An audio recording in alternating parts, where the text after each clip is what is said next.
Bismillahirrahmanirrahim. Assalamualaikum warahmatullahi wabarakatuh. Sebagaimana biasanya pada akad malam mengadakan pengajian, seyogyanya pada malam hari ini akan menyampaikan pengajian adalah Bapak Ustaz Kasbullah, dan karena beliau berhalangan akan diisi oleh Al-Ustaz Agung Ramadan LC. Pada Bapak Ustaz Agung Ramadan kami persilakan. Bismillahirrahmanirrahim. Assalamualaikum warahmatullahi wabarakatuh. Innal hamdalillahi wa kafa, shalatan wa salaman ala habibina Mustafa Muhammad sallallahu alaihi wasallam. Allahumma shalli ala sayyidina Muhammad wa ala ali sayyidina Muhammad.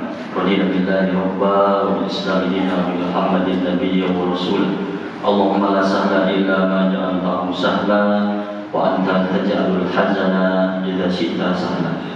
Yang sama-sama kita hormati, kita muliakan pengurus Masjid Al-Mukminin, para imam kita, para muazzin serta seluruh jajaran, para orang tua kami, para ulama, jadi pandai, tokoh masyarakat, bapak, ibu-ibu, jemaah sholat maghrib yang dirahmati oleh Allah Subhanahu Wa Taala di tempat yang mulia ini, di tengah-tengah orang-orang yang insya Allah mulia-mulia ini. Mari sama-sama kita memperbaharui rasa syukur kita kepada Allah Subhanahu Wa Taala yang alhamdulillah sampai detik ini masih sangat banyak sekali nikmat yang Allah berikan kepada kita. Walaupun tidak kita pungkiri ada di antara kita yang Allah cabut di antara nikmat-nikmatnya, namun yakin-yakinnya bahwasanya masih banyak sekali bahkan tidak terhitung jumlahnya nikmat-nikmat lain yang masih Allah berikan kepada kita.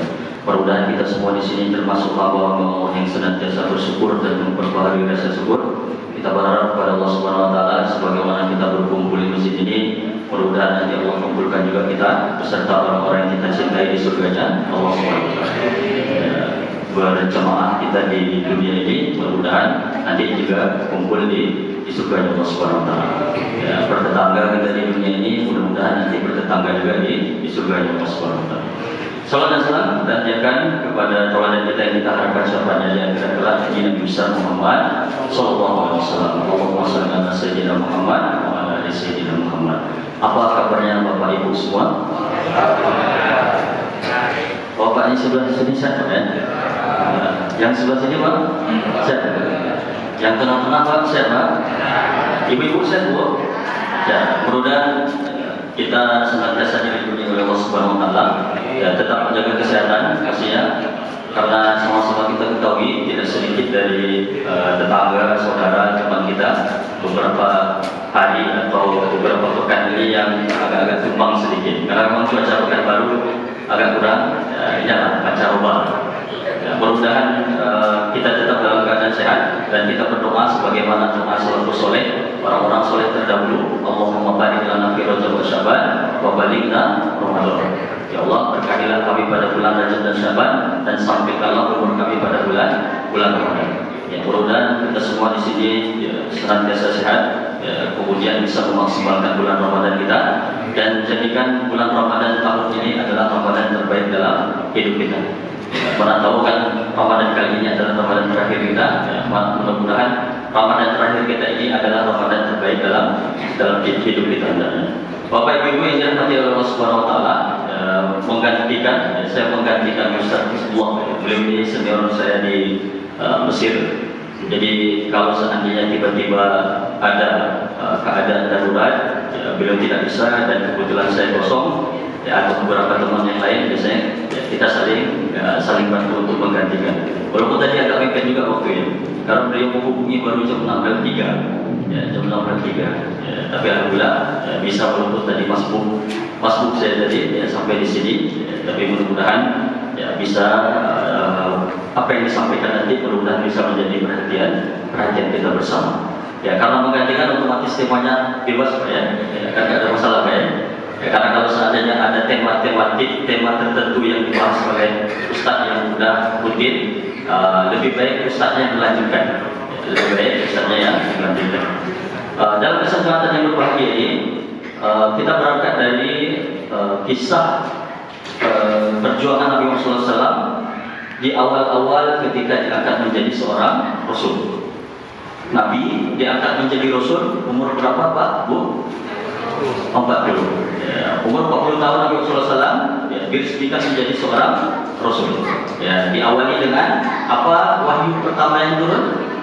Surat Al-Alaq ayat 1 sampai 5. Sejak turunnya itu maka resmilah Nabi menjadi seorang Rasul. Ya, yang pasti otomatis sejak turunnya itu maka banyak sekali halang rintang yang akan dilalui oleh Nabi Muhammad SAW. Ya, dan di antara halang rintangan itu adalah ya, berasal dari tokoh-tokoh Quraisy. Ya, tokoh-tokoh Quraisy. Tokoh-tokoh Quraisy ini yang notabene sebagian dari mereka itu bukan orang asing bagi Nabi, bukan orang asing. Ya, karena mereka kan satu suku yang otomatis itu kalau dirunut-runut ya kakeknya nomor 5, kakeknya nomor 6 itu masih sama ya, karena memang satu suku. Ya, maka ya suku Quraisy ya mereka masih ada sedikit keterkaitan. Dan bahkan salah satu dari tokoh Quraisy yang anti sekali kepada Nabi dan Allah abadikan dalam satu surat itu adalah paman kontan Nabi. Ya, dalam surat juz Amma juz 30 yang terakhir ya yang ayatnya cuma 5 saja. Ya, nama suratnya adalah Abu Lahab. Itu adalah paman kontan Nabi, kakak beradik kandung dengan ayah Nabi. Ya, yang awalnya cinta kepada Nabi sejak diresmikan jadi Rasul menjadi benci, dari cinta menjadi benci. Ya, ada juga teman Nabi ya, salah satunya adalah namanya Uqbah bin Abi Mu'ayth. Uqbah bin Abi Mu'ayth termasuk tokoh Quraisy. Walaupun dia tidak seterkenal Abu Lahab, tidak seterkenal Abu Jahal, tidak seterkenal Abu Sufyan dan lain-lain. Ya, tapi beliau adalah termasuk tokoh Quraisy yang dulu notabene adalah kawan dekat Nabi. Ya, bahkan ada yang mengatakan beliau ini Uqbah bin Abi Mu'ayth ini teman Nabi sejak kecil, anggaplah sejak remaja. Ya, jauh sebelum Nabi ini diangkat menjadi Rasul, mereka temanan. Tapi ketika menjadi Rasul Nabi, ya, maka berubah. Yang dari dulunya teman menjadi musuh. Dalam sebuah kesempatan, Uqbah bin Abi Mu'ayth ini mempunyai hajatan. Dia punya hajatan, diundangnya orang-orang Quraisy terutama tokoh-tokoh, ya, diundang ke rumah untuk makan. Ketika diundang, otomatis tokoh-tokoh Quraisy dan salah satunya yang diundang adalah Nabi Muhammad SAW. Ya, karena Nabi memang dari dulunya adalah orang terpandang. Nabi adalah orang terpandang dari dulunya. Al-Amin, beliau ini sangat terpercaya. Bahkan nanti kalau kita membahas Sirah Nabawiyah, bagaimana perjalanan hidup Nabi itu sejak lahir sampai dewasa orang senang dengan Nabi. Ya, karena mempunyai akhlak yang luar biasa, yang itu orang nyaman. Orang kalau bertetangga dengan dia nyaman, kalau berteman dengan dia nyaman, gak ada yang perlu kita risaukan. Ya, begitu Nabi Muhammad SAW. Ya, bahkan sebelum menjadi Rasul. Jadi Uqbah bin Abi Mu'ayth diundangnya Nabi. Ketika diundang Nabi datang, tapi Nabi tidak makan hidangan yang dihidangkan oleh Uqbah bin Abi Mu'ayth.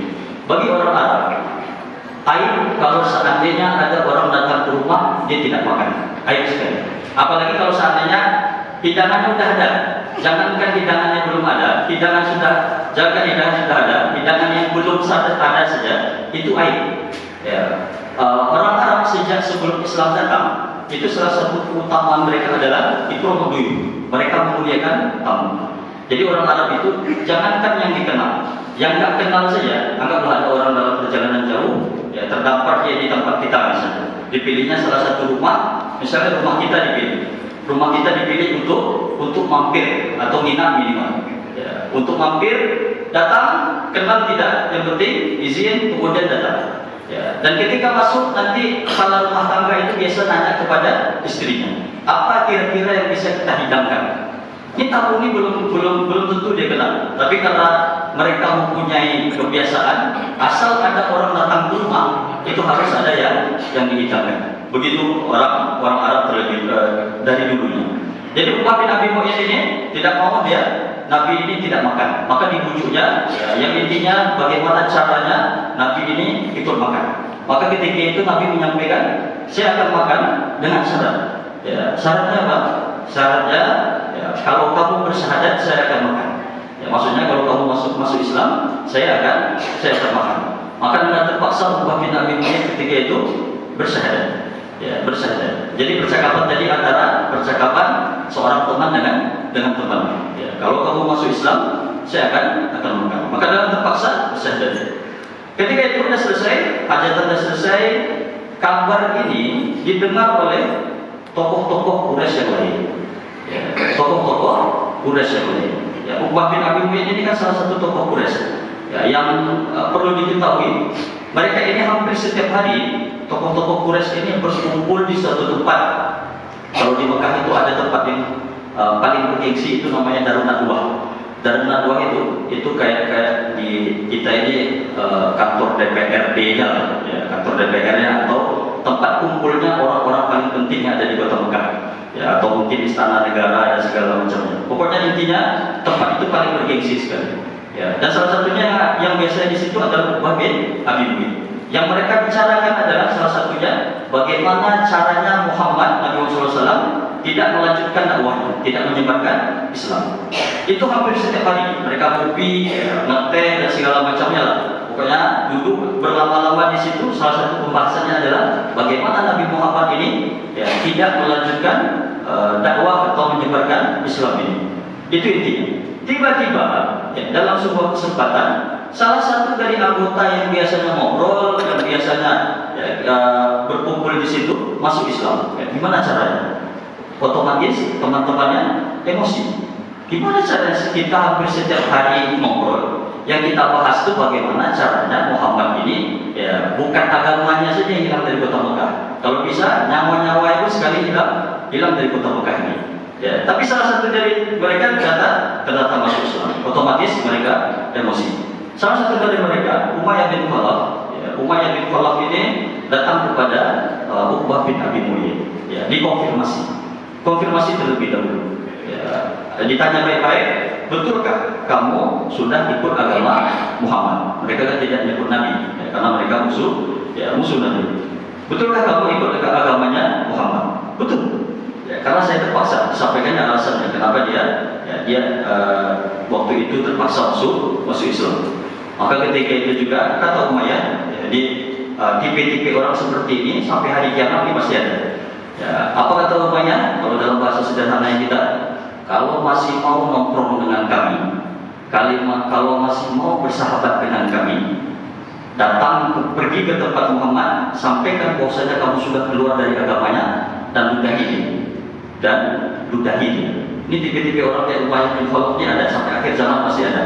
Ya, ada teman dia yang sudah berubah menjadi baik, kemudian diancamnya. Kalau mau masih nongkrong minum teh tadur, kalau mau masih nongkrong di kafe dengan kami, ya kalau mau masih main futsal, main badminton, goes dengan kami, kerjakan ini.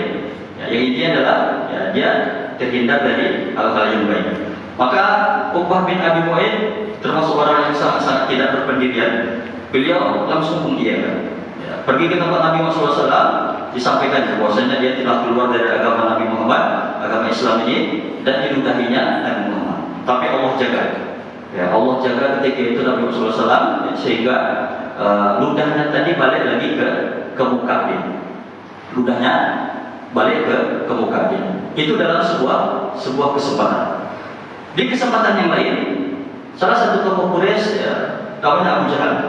Ya, Abu Jahal ini, Abu itu bapak, Jahal itu kebodohan. Yang Abu Jahal ini dulu gelarnya adalah Abul Hakam, bapaknya kebijaksanaan. Nama aslinya Umar bin Hisham. Nama aslinya Umar bin Hisham. Dia ini salah satu yang didoakan oleh Nabi di awal-awal dakwah Nabi. Ya, Nabi mendoakan, ya Allah masukkan salah satu dari dua Umar ke dalam Islam. Yang dimaksudnya Pak, satu Umar bin Khattab, satu lagi Umar bin Hisham. Umar bin Hisham. Yang Umar bin Hisham ini dulu gelarnya Abu Hakam. Nah, setelah Islam datang menjadi Abu Jahal. Nabi yang beri gelar dia Abu Jahal. Ya, bodohnya bukan karena bodoh dunia, tapi bodoh karena menolak kebenaran. Tapi yang Allah pilih siapa? Yang masuk Islam? Umar bin Khattab. Bukan tanpa alasan Nabi meminta kepada Allah supaya salah satu dari dua Umar ini masuk Islam. Ya, bukan tanpa alasan. Karena memang dua orang ini sama-sama preman Kota Mekah, sama-sama punya nyali besar, sama-sama kuat, punya nyali besar, Itu saja cukup? Tidak. Ya. Kalau preman, asal-asal preman, badannya besar, kemudian dia bakar dan segala macam, selain dari dua orang ini ada. Ya. Tapi kelebihan dari dua orang ini adalah mereka ini otot oke, nyali oke, kemudian otaknya oke. Ya. Otaknya berfungsi dengan baik.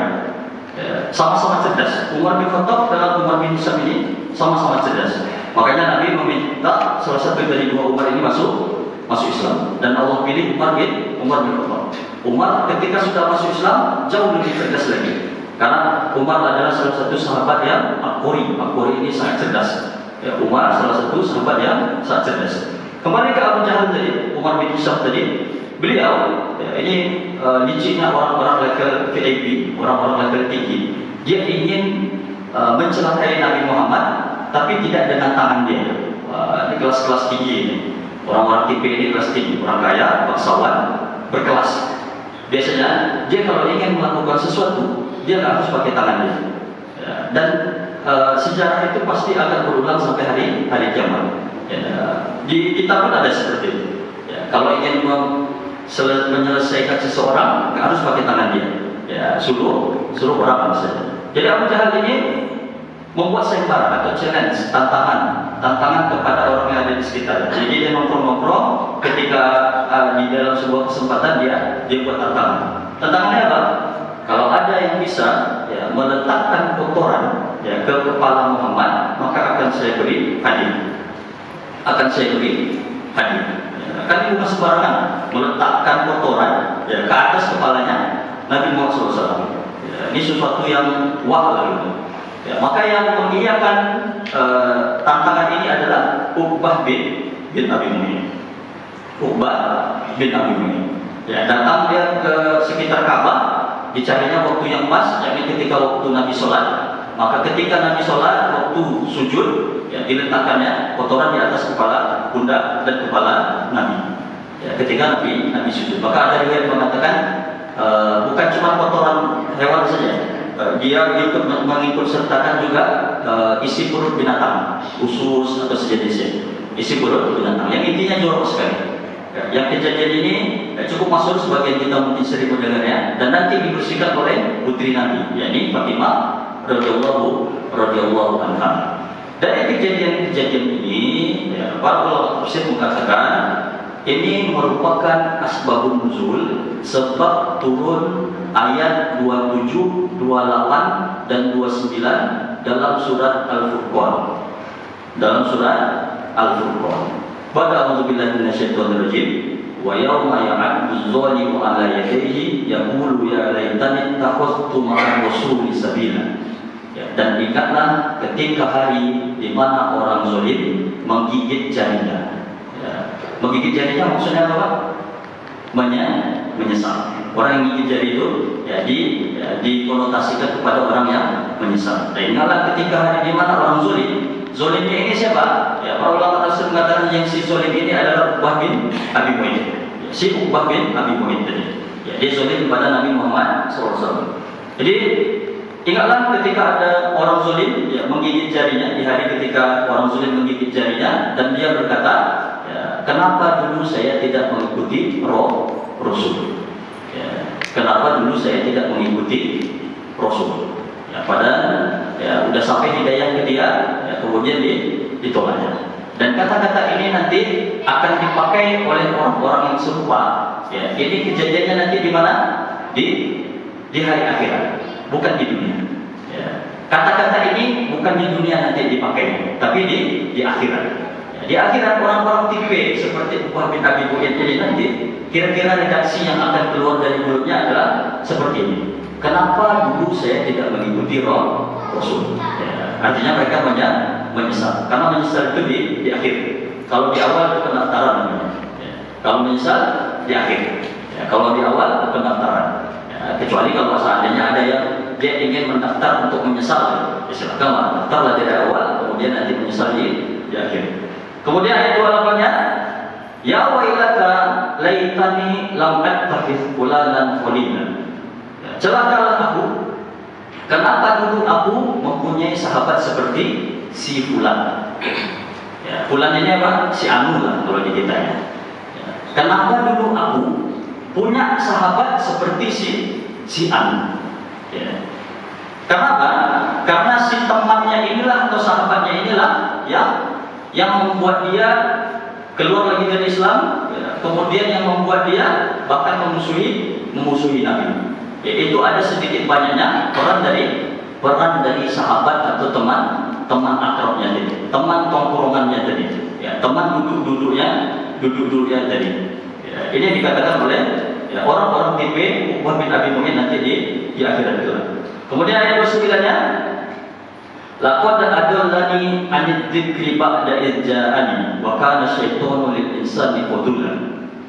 Dan mereka, apa yang dilakukan oleh sahabat-sahabat orang tipe ini, ya, dia telah memalingkanku, ya, dari peringatan Al-Quran, ya, dari hidayah yang sudah datang kepadaku, ya, dan setan adalah pengkhianat bagi manusia, ya, dan setan adalah pengkhianat bagi manusia.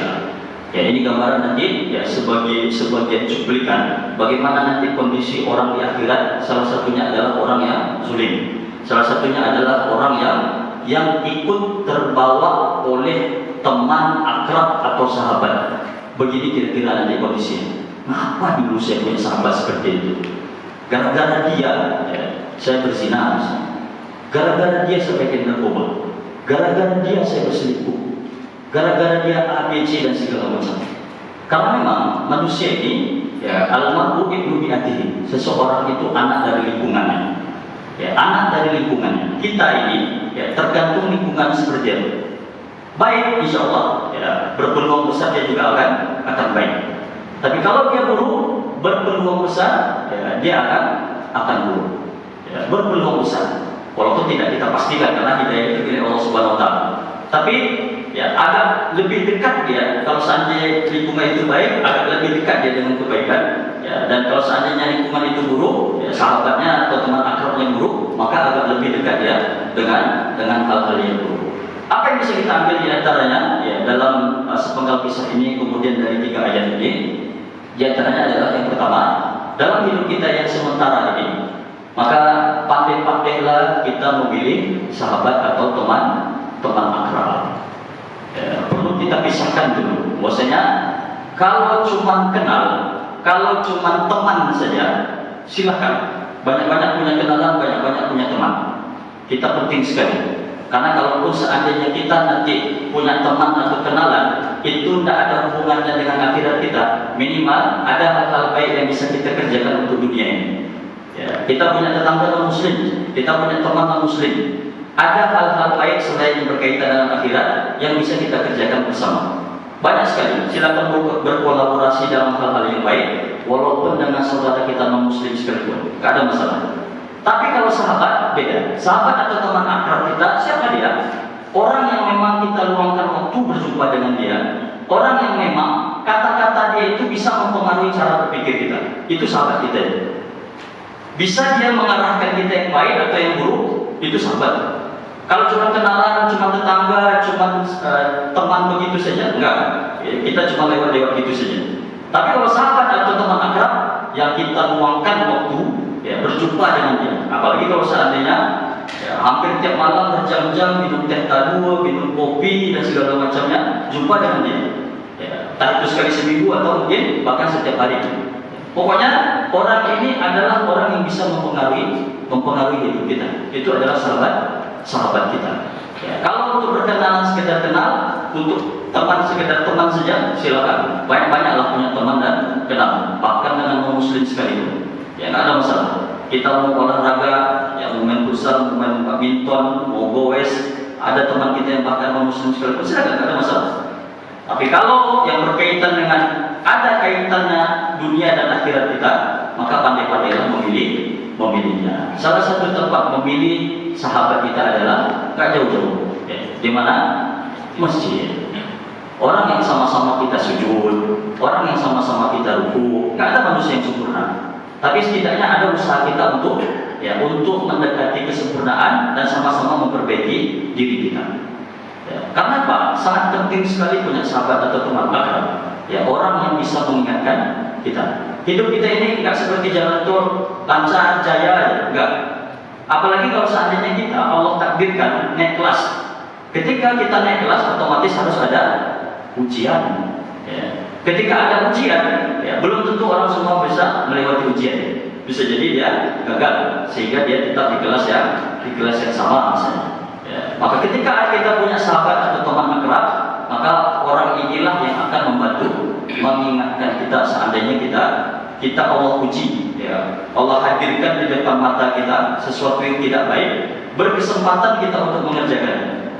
Kalau punya sahabat atau teman akrab yang baik, ya, dia bisa akan membantu kita untuk menjaga diri. Ya, Imam Sufyan Ats-Tsauri ya, pernah mengatakan, beliau ini salafus saleh, ya, orang saleh terdahulu. Beliau mengatakan salah satu nikmat yang besar setelah iman dan Islam yang didapatkannya sampai tua itu adalah dia punya teman yang bisa mengingatkan dia kalau seandainya dia salah atau keliru. Mahal punya teman seperti itu. Sampai tua dia salah satu nikmat yang besar yang dia rasakan adalah selain sholat berjamaah, ya, salah satunya adalah dia punya teman.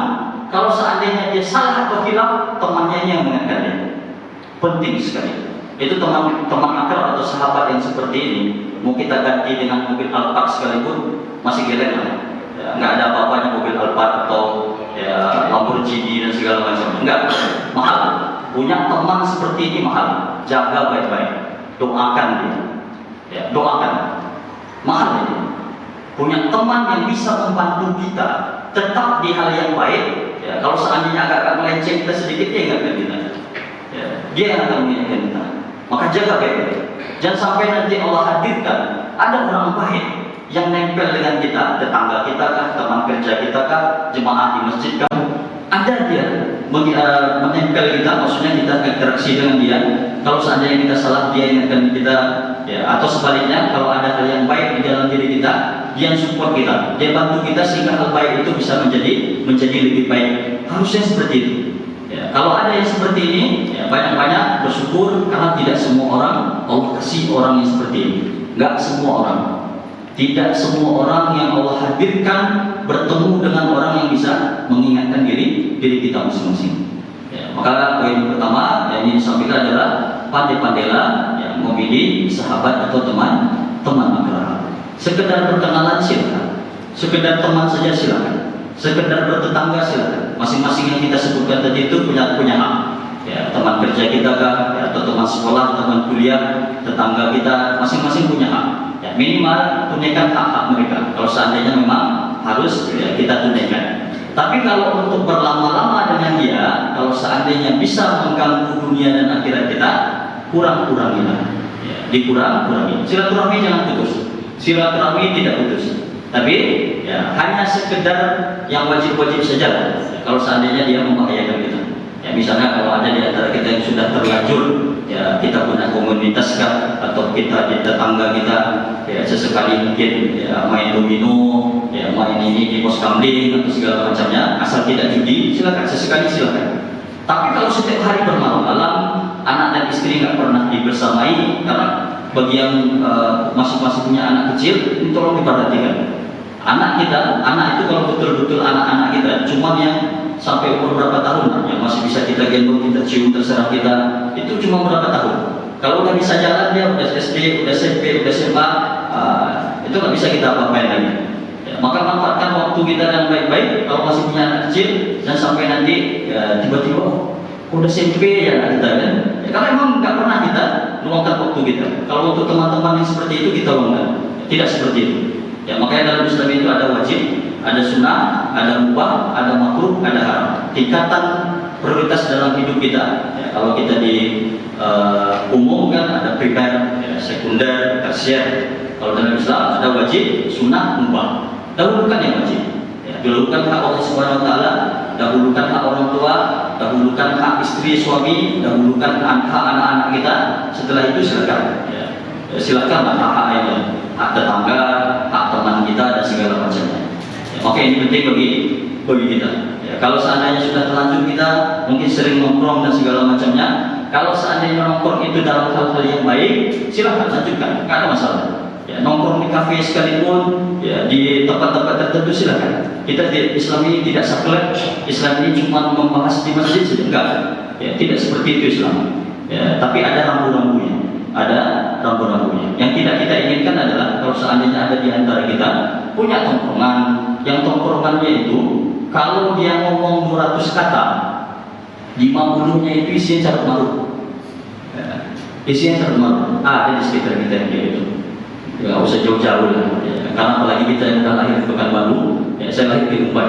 Saya di Rumbai, ya, besar di Rumbai, ya, kemudian istri juga ya, di Rumbai, keluarga besar semua di Rumbai. Rumbai kita kampung, walaupun bapak orang paling banyak Kabupaten Agam, ibu orang Sungai Bakar, Kampar. Ya, tapi kita udah di Rumbai semua. Ada seperti itu, ya, karena kita udah lahir besar di Pekanbaru. Ya, ada. Kalau ada udah terlanjur kita di situ, kurang-kurangin. Tetap silaturahmi dengan mereka, kurang-kurangi. Kenapa? Kalau seandainya ada hal buruk di tongkrongan itu, mungkin sekali dua kali kita agak risih sedikit. Kalau seandainya ini orang cabut marut aja sih keluar dari mulutnya, ya, atau negatif saja. Nauzubillah min dzalik, mesum, bahas istri orang, bahas anak gadis orang, ada tongkrongan kita yang begitu. Ada, apalagi anak muda, apalagi yang muda-muda, yang tua-tua pun ada juga. Ya, ada tongkrongan kita yang seperti itu, kurang-kurangi lah. Ya, kalau memang ada yang butuh kita hadir di situ, yang pokok-pokok saja habis itu kita ya, menghindar. Kalau nggak bisa kita mengalihkan pembicaraan, kalau bisa silakan. Tapi kalau nggak bisa, ya maka kita ya mundur. Kalau kita seandainya kita tidak kuat, ya, tapi nanti kalau kuat silakan. Kita sholat sudah terjaga, punya komunitas juga dengan yang baik-baik, ya, seperti anak-anak muda misalnya, dia punya remaja masjid atau komunitas-komunitas yang baik, udah oke lah, ya, minimal jumpa sekali seminggu atau beberapa hari dalam seminggu, ya, sambil belajar segala macamnya, kemudian kita berbaur dengan yang lain, silakan, gak ada masalah. Tapi kalau belum kuat rasa-rasanya, belum bisa kita mengalihkan pembicaraan, maka kurang gitu. Karena mungkin bisa jadi kita sekali, dua kali, tiga kali agak risih kita dengar di telinga kita, yang tidak biasa bercarut, tidak biasa mengeluarkan kata-kata kotor atau yang hal-hal negatif. Sekali dua kali bisa kita risih. Tapi kalau tiap hari itu yang kita dengar, mulai hilang risih kita. Sesuatu yang tabu, kalau dia ulang-ulang, itu nggak tabu lagi, nggak tabu dia lagi. Ya. Kalau udah terbiasa dengan, mulailah biasa dengan bercarut biasa.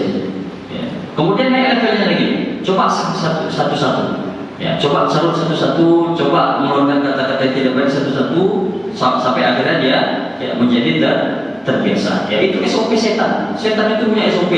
Nggak mungkin tiba-tiba ada orang baik-baik, dia langsung mengeluarkan kata-kata yang tidak baik. Nggak mungkin, pasti ada SOP-nya. Setan itu sangat sabar sekali. Nggak mungkin ada tiba-tiba orang baik berzina. Nggak mungkin tiba-tiba. Pasti ada SOP-nya. Panjang perjalanannya. Ya, maka berurut. Ya, salah satunya adalah bagaimana kita menentukan siapa sahabat atau teman akrab kita. Sangat berpengaruh sekali. Sedikit banyaknya pasti akan berpengaruh dengan diri kita. Ya, berkenalan silakan, berteman silakan dengan siapa saja. Tapi kalau sahabat atau teman akrab kita, ya maka pandai-pandai. Ya, salah satunya yang bisa kita ambil adalah ya silakan ya, nongkrong atau ya, mungkin agak berlama-lama setelah sholat di masjid, ngobrol dengan bapak-bapak yang ada di masjid, kan enak. Kan mungkin juga kita membahas hal-hal yang tidak baik di masjid, ya, membahas hal yang mesum, mungkin pula di masjid, ya, karena otomatis kita ya, akan berpikir ulang. Tapi kalau di tempat lain ada kemungkinan, ya ada kemungkinan. Ya, itu yang pertama.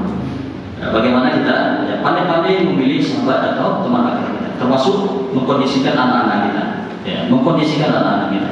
Baru 2 hari yang lalu, saya 2 hari yang lalu di masjid apa namanya Nurul Islam di Jalan Kakak, ya, di Harapan Raya. Setelah saya sampaikan pembahasan ini, imamnya narik saya, maksudnya nariknya kita ngobrol di mihrab ini. Ya, yang lain pun kita asyik, karena di sisa itu ada asyik jemaah. Cerita panjang lebar, bagaimana ya, apa yang disampaikan itu ya, masuk sekali dengan kondisi anaknya, luar biasa sekali. Ya, walaupun ustadz sekalipun, imam sekalipun kita, tetap salah satu ujian itu memang anak. Salah satu ujian itu memang anak.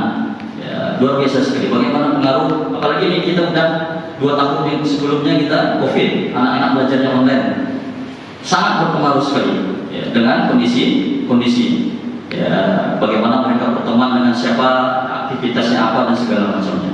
Ya, ini yang pertama. Yang kedua yang ingin kita sampaikan poinnya adalah ya, lebih baik kita di awal terpaksa melakukan yang baik, tapi setelah itu sukarela.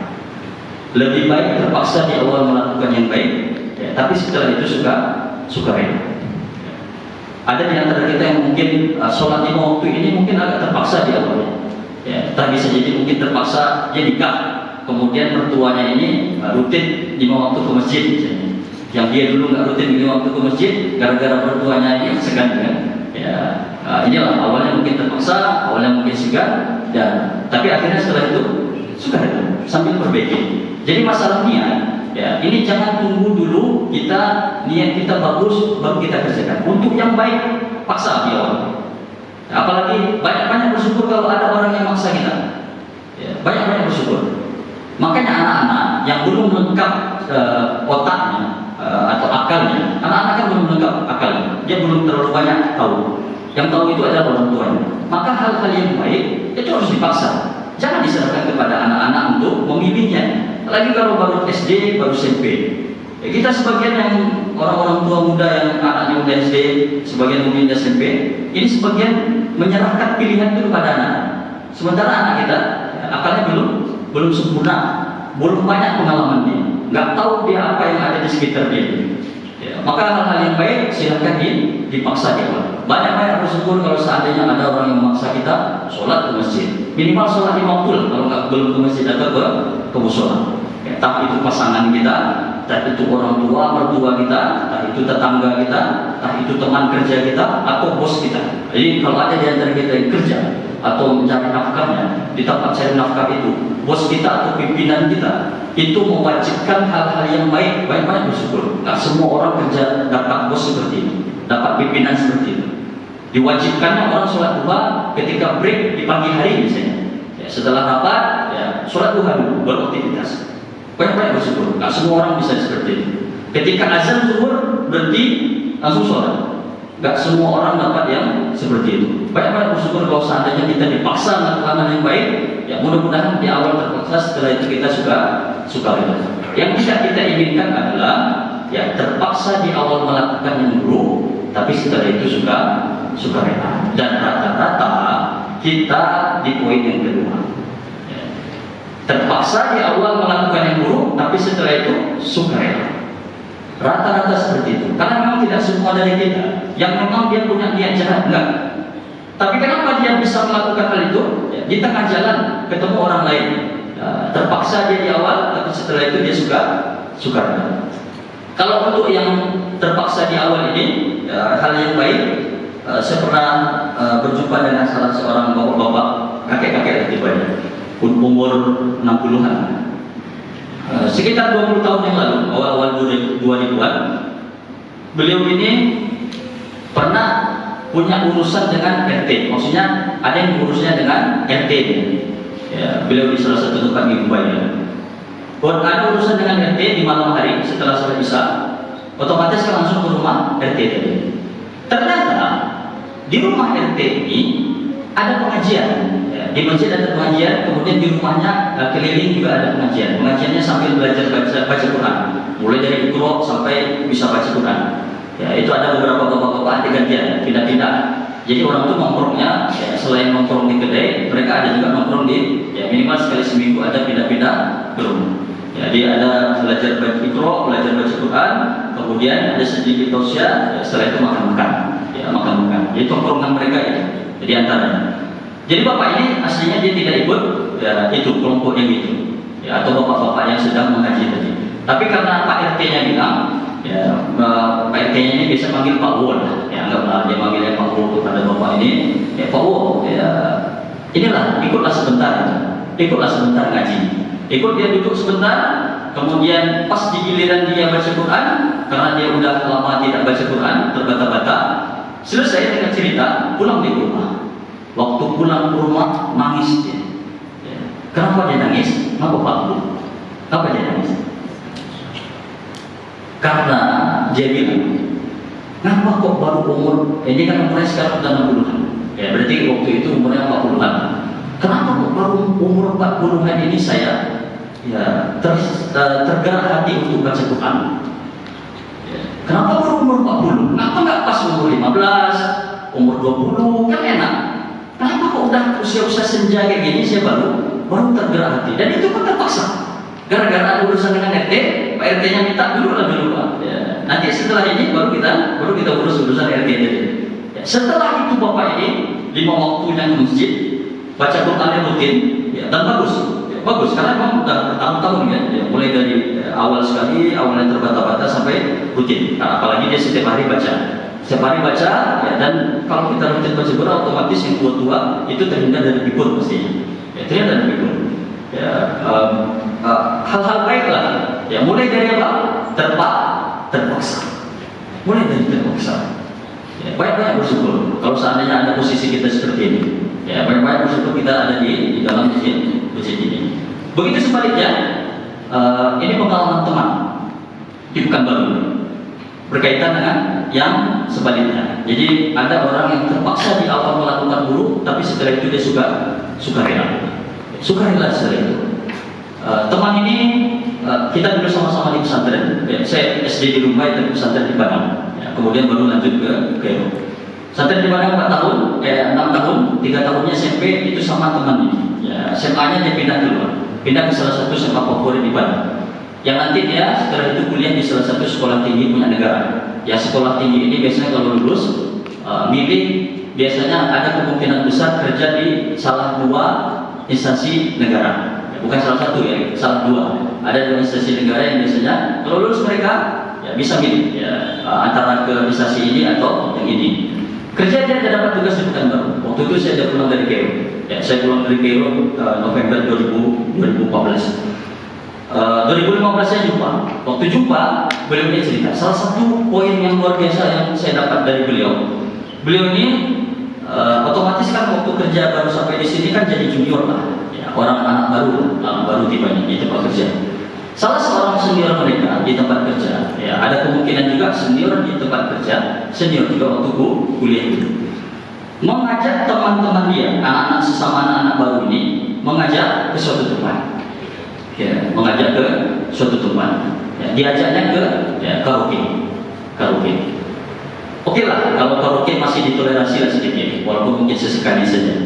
Kata temannya masih punya hafalan Quran dan masih jaga sholat di waktunya. Maka ketika itu, oke lah, agak toleransi lah, karena ini senior yang ngajak kan, agak segan juga, senior tetap kerja, senior juga di kuliah kita, di kampus.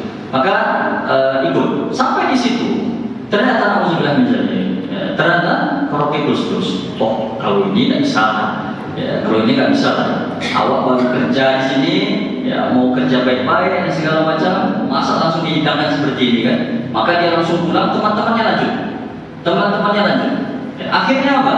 Teman-temannya itu setelah diajak pertama tadi, nggak perlu diajak oleh seniornya, sukarela pergi ke tempat yang seperti itu. Sukarela, nggak perlu diajak seniornya lagi. Nauzubillah min dzalik. Alhamdulillah kawan ini, maka jangan pernah anggap remeh sholat 5 waktu kita. Salah satunya yang menjaga kita sholat 5 waktu. Ada kita dihadirkan kondisi-kondisi seperti ini, hidup alarm di dalam diri kita. Kalau terjaga 5 waktu kita hidup, ini nggak baik. Pasti ada di antara kita kalau seandainya Allah uji dengan seperti itu, hidup alarm dalam diri kita, ini nggak baik. Salah satu yang jaga itu adalah sholat. Inna sholat tanha 'anil fahsya'i wal munkar. Dan teman ini pulang dia nggak mau lagi ikut yang seperti itu, nggak lama setelah itu dia nikah. Jadi bagi kita punya anak gadis atau punya anak bujang, nanti kalau seandainya selesai kuliah, kemudian dia beraktivitas kerja dan segala macam, di tempat-tempat kerja tertentu itu memang sangat-sangat dianjurkan segera menikah. Saya punya beberapa teman juga, teman kita kan bukan ustadz saja, karena ketika di pesantren kan ada yang jurusan agama, ada IPA. Beberapa teman IPA ini ada yang sebagian kuliah di Jerman, di UI, UGM, ITB dan beberapa tempat. Kemudian mereka kerja di tempat-tempat tertentu. Jadi beberapa tempat-tempat itu memang sangat-sangat dianjurkan segera menikah. Apalagi kalau memang sudah bekerja tetap di situ, karena memang kondisi-kondisi seperti ini luar biasa. Yang kedua ini, poinnya adalah lebih baik kita di awal terpaksa, tapi setelah itu suka rela dalam hal-hal yang baik. Makanya anak-anak kecil kita betul-betul intens diajarkan sholat umur 7. Dari kecil silakan ajar. Tapi umur 7 itu betul-betul dah tahu dia wudhu gimana, kemudian tahu dia sholat ABC sampai Z-nya udah tahu. Karena apa? Umur 10 nanti kalau dia tidak sholat, silakan dipukul-pukul sayang. Ya, bukan dipukul pakai balok kayu, enggak. Dipukul-pukul sayang. Jangan berbekas di muka, jangan berbekas di anggota tubuh. Pakai sapu lidi lah. Tapi itu menjadi mudah-mudahan ada efek jerah. Ya, karena memang yang baik-baik apalagi wajib itu harus dipaksa di awal. Ya, dan tidak kita inginkan kalau seandainya di awal kita terpaksa melakukan yang buruk, tapi setelah itu juga sukarela. Mudah-mudahan dua hal ini bisa menjadi perhatian kita bersama. Ya, kenapa ini kita sampaikan? Karena memang sangat besar sekali pengaruhnya apalagi di zaman sekarang ini. Ya, dan sangat-sangat penting sekali kita memang butuh ada sahabat, ada teman akrab yang bisa mengingatkan kita. Ustadz sekalipun. Kayak saya misalnya, saya junior, banyak sekali ustadz yang di atas saya senior. Subuh kita ngisi ceramah, zuhur ngisi ceramah, apalagi bukan baru. Kita setiap hari ada kegiatan, bukan sekali sebulan seperti dulu. Setiap subuh ada kajian, zuhur ada kajian, asar ibu-ibu, maghrib ada kajian, belum lagi isya dan segala macamnya. Banyak sekali kajian. Walaupun kami interaksi dengan hal-hal yang baik, berjumpa dengan orang-orang baik, dengan orang-orang jemaah masjid kan orang-orang baik, tapi tetap kita butuh orang yang mengingatkan kita. Ustadz sekalipun, apalagi kita bukan ustadz atau ustadz. Itu saja mungkin, mudah-mudahan bermanfaat, terutama bagi yang menyampaikan. Jika ada sesuatu yang tidak pada tempatnya, mohon dimaafkan. Kita berharap kepada Allah Subhanahu Wa Taala, sebagaimana kita berkumpul di masjid ini, Allah kumpulkan juga kita nanti di surga Allah Subhanahu Wa Taala beserta orang-orang yang kita cintai, beserta pasangan kita masing-masing, anak, cucu, cicit kita, orang tua,